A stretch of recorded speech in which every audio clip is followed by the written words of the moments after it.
is Orange Cassidy, and I am the AEW International Champion.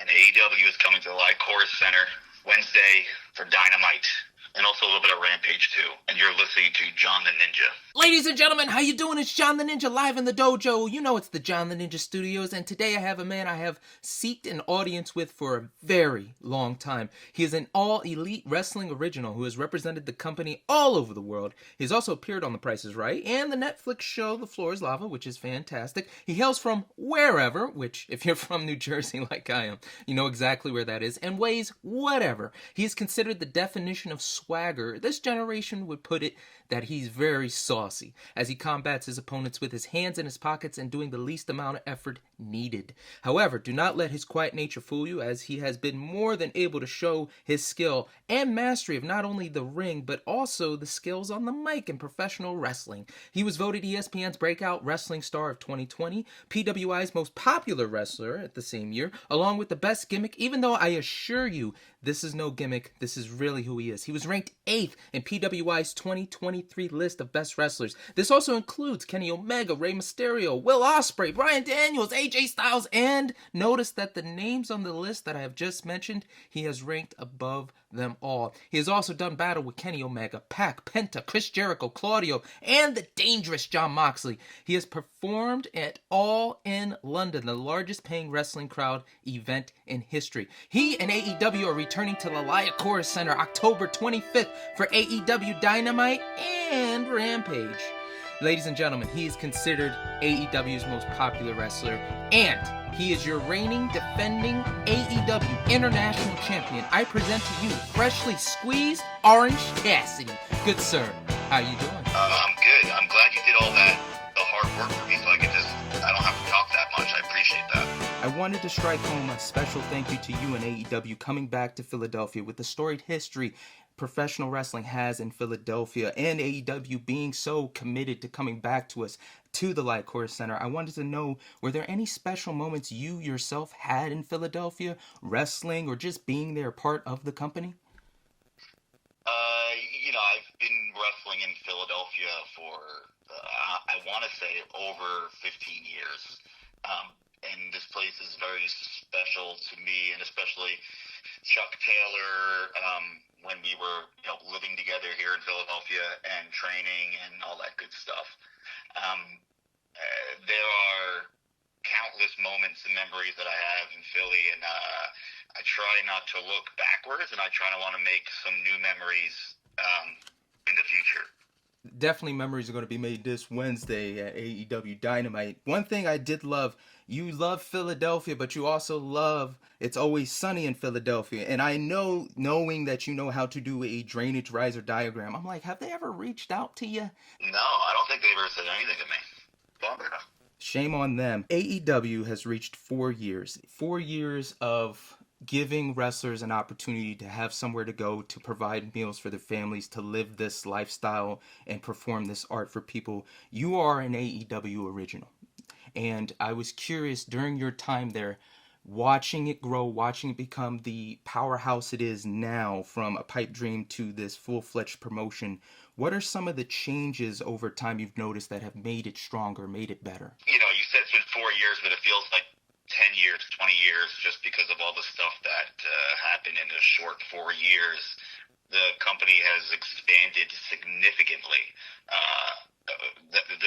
Just the biggest change I feel is the roster size and the adding of the more shows and more content, more matches. Also going through the 2020 and 2021 with the COVID era, or they're calling it, that was a change, going from no fans, back to traveling, back to 2 shows. I'm very lazy, and I don't like to do a lot of things, and all this that I'm saying is just extra work for me, because it is tiring. It's exhausting how quickly this company has been growing.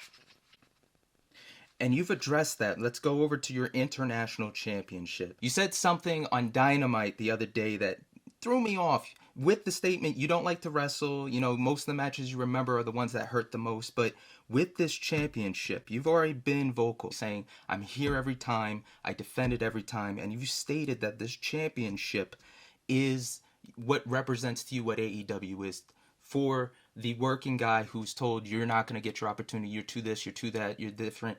This championship is like what AEW gave you. They gave you a chance, and now this championship gives somebody else a chance. That's why you defend it rigorously. And I was curious because you said you felt like you had something to prove. Yeah, that is, and I've said it before, and I still, it's a very strange feeling for me, going from the international championship to losing it. I didn't know what I was gonna do. I lost. It really felt, and it's something I never felt before. I felt like I lost purpose. I didn't have my purpose anymore. And when the opportunity arose to have an opportunity to get it back, of course I jumped on it as quickly as possible. And beating Rey Fenix for the championship, I don't know if that has something to do with it, but I'm still trying to figure this out. And I'm experiencing a lot of new things that I never felt in professional wrestling before, and it's because of this AEW International Championship. And I think some of that has to do with when I beat Rey Fenix, I saw a lot of myself. Rey Fenix is by far a better professional wrestler than I am, but what I saw in him was how injured he was and how he was still fighting, and it felt like the roles were reversed for some reason, and I don't know. It's still a little shocking. It's only been a week out, and it's still a little jarring, and I don't know. Winning it back was everything I wanted, but it's just something that I can't put my finger on. You've had wonderful matches with some of the greatest of all time. You know, Kenny Omega and Pac for the AEW World Title. You faced Chris Jericho. You faced all these great names. And I was curious, what is a defining match that, as you used to say, hurt the most, but one you felt this was the best representation of this is what I can do and I'm proving everybody wrong? Was it still when you beat Pac for the International Championship? It's very funny because every year I feel like people come out and say that I've had a breakout match. This is Orange Cassidy's breakout match. Like, I think I'm the only person that's had like 6 breakout matches. But I think the Revolution 2020 against Pac the first time, that was the first ever singles match I had in AEW. That was like the first ever time I was in an AEW ring longer than 10 minutes. And I think that's where all my tricks were being shown, and I think that was the start of what people knew I could do. And then as I went on, as I evolved, and I had to change up my style just because people have videotape, people have the internet, they could see what I've done before. So as I've had to change up my wrestling style, along came Will Ospreay, and I had a match with Will Ospreay, and I thought that was a match that people were kind of like, oh, okay, so it happens every so often. I think those two matches I just described were losses. And I learned a lot from them, because I think when you lose, you learn a lot. And that was all of those losses and all of those matches helped me and culminated in the International Championship run that I had the first time and when I beat Pac. So it all kind of culminated. It's not really one. I would say the 2020 Revolution match for sure.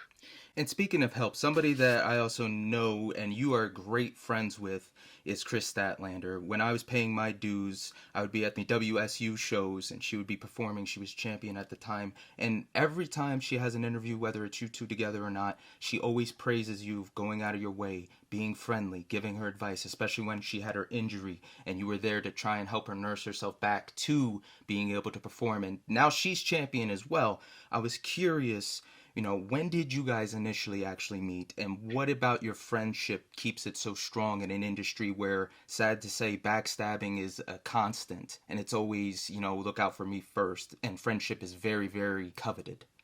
Probably met her 2017, 16. I think we wrestled together as a tag team. I think for Outlaw Pro Wrestling in Brooklyn, New York, one time. And I think we just kind of. It's one of those.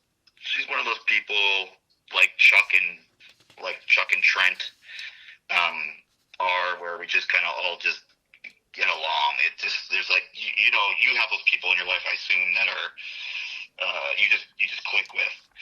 And I think what